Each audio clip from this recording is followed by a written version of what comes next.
2, round 6 of the Mitre 10 Cup. I'm still wearing Auckland gear because they keep winning. It's weird. As a Blues fan, to see the Auckland team, I know it's not the same as the Blues. You got Blues, players dotted all throughout the competition, but to see my home team still doing well, just barely, is really bizarre. But go Auckland. We'll see how they go in the next week's or this week's game. But so far so good. We'll have a look at the results. As always, I've seen bits and pieces of most of the games. I've seen the highlights of all of them. There's a couple of games I missed entirely.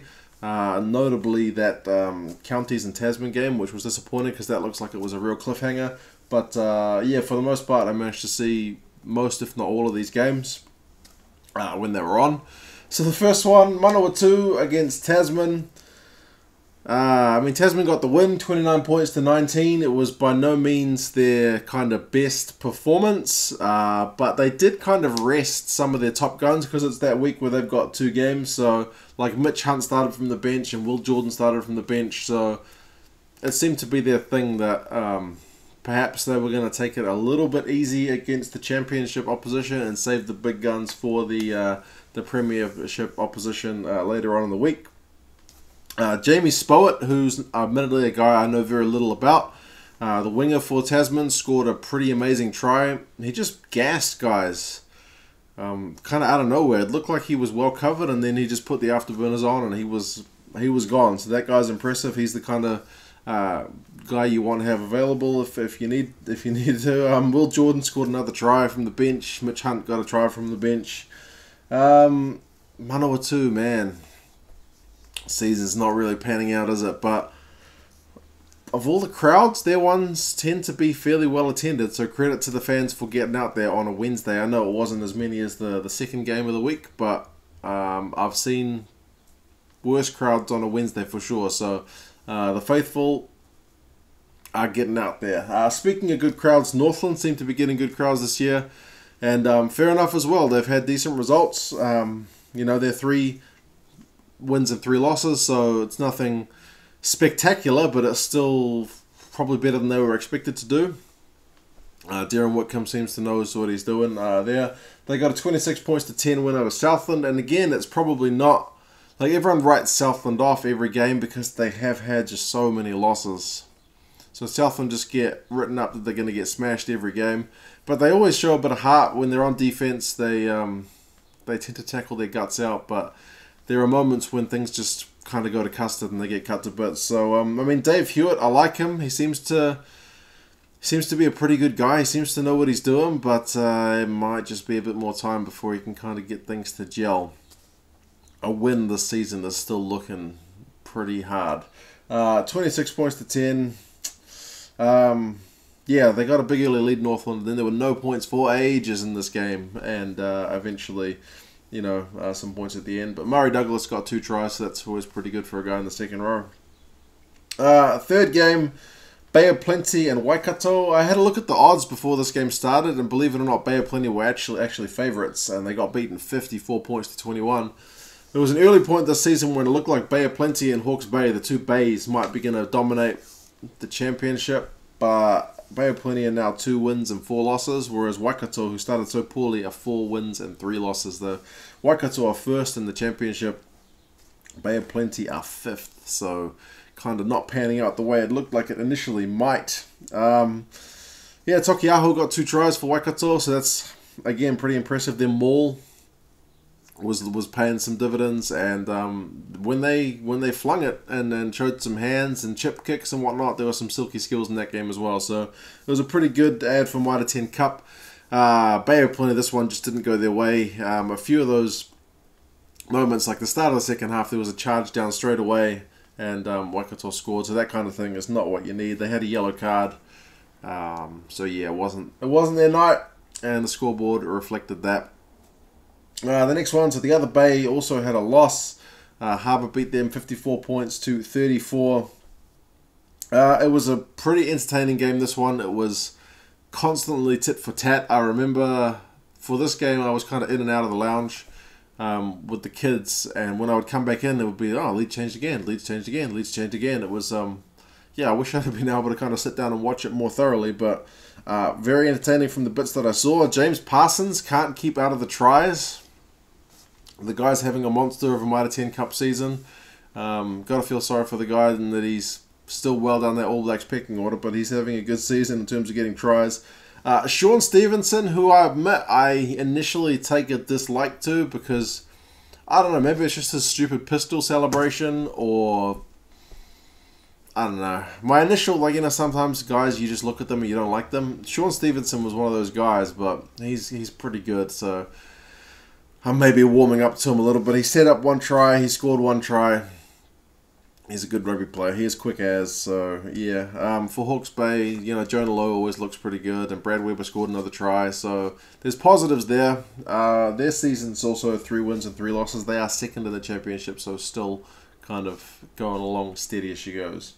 The next one, Canterbury and Otago. I saw most of this one. It was a very hectic game. 47 points to 25. Canterbury getting the win down in Otago.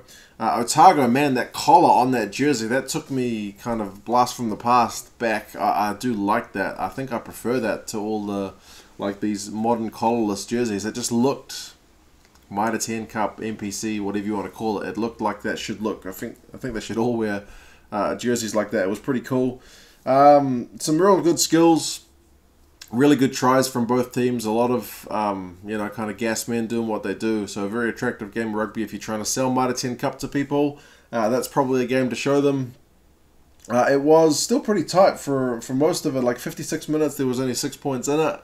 But then Canterbury kind of just pulled away with it. So pretty comfortable in the end. I mean, same thing with Hawke's Bay, I should say. Like, they were 34-34 in this game after like 70 minutes. And then Harbour just kind of blew them out. So both those games, towards the end of the second half, the scoreline just got a bit ugly. But, yeah, Harbour and Canterbury are both premiership teams playing championship teams, so that's kind of the way it should go. The next one, Auckland, my undefeated Auckland, who are now 6 wins on the trot, no losses, went in and beat Taranaki.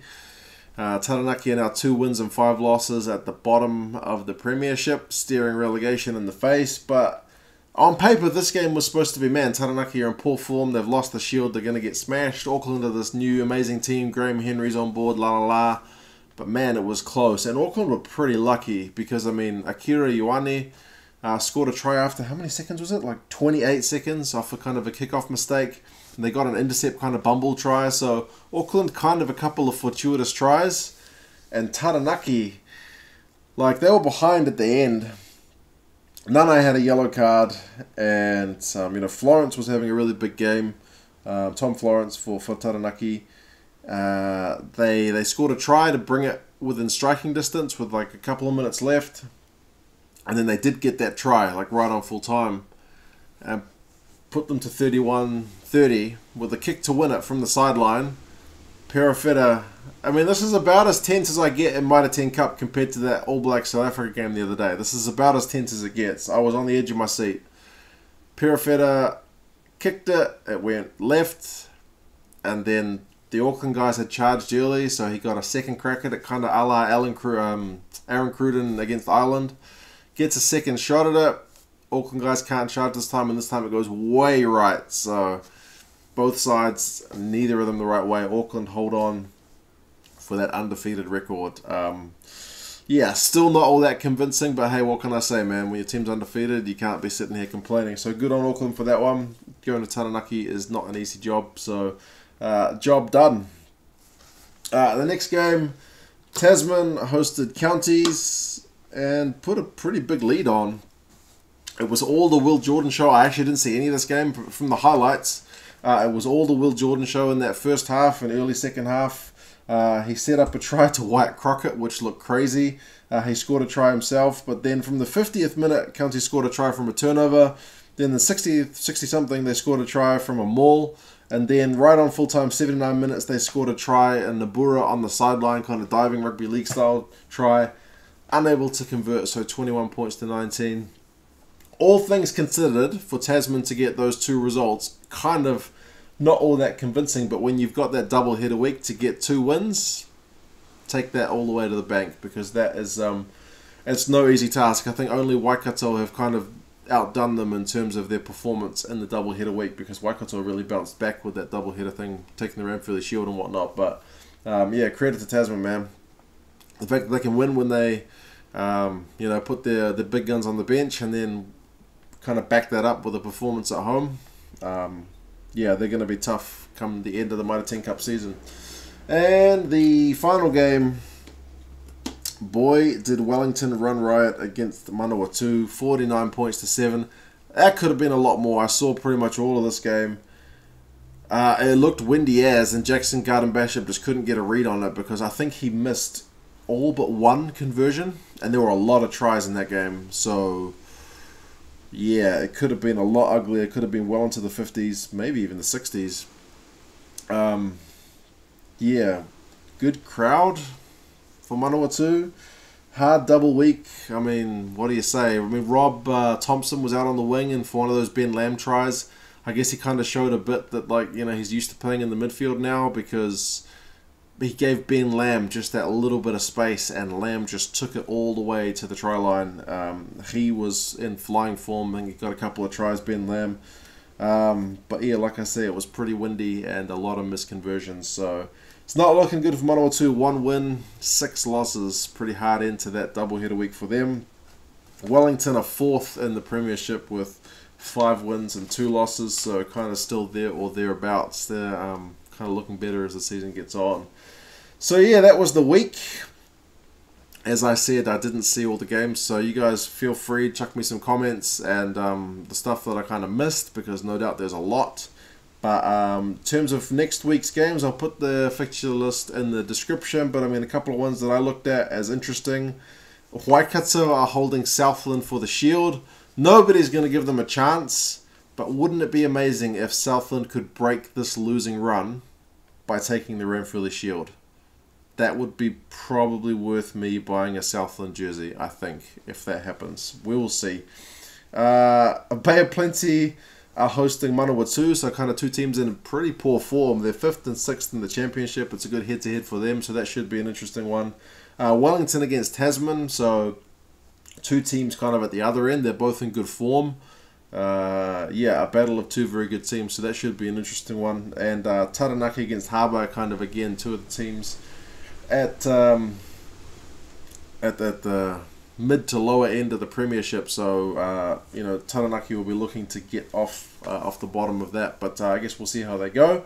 As I said, you guys let me know your thoughts on the games and what you think about how things are going to go next week. Are Auckland going to beat Otago? It should be an interesting one. I believe I'll be attending that one, so if you see me at the game, do say hello. Alright guys, I'll talk to you again soon. See you later.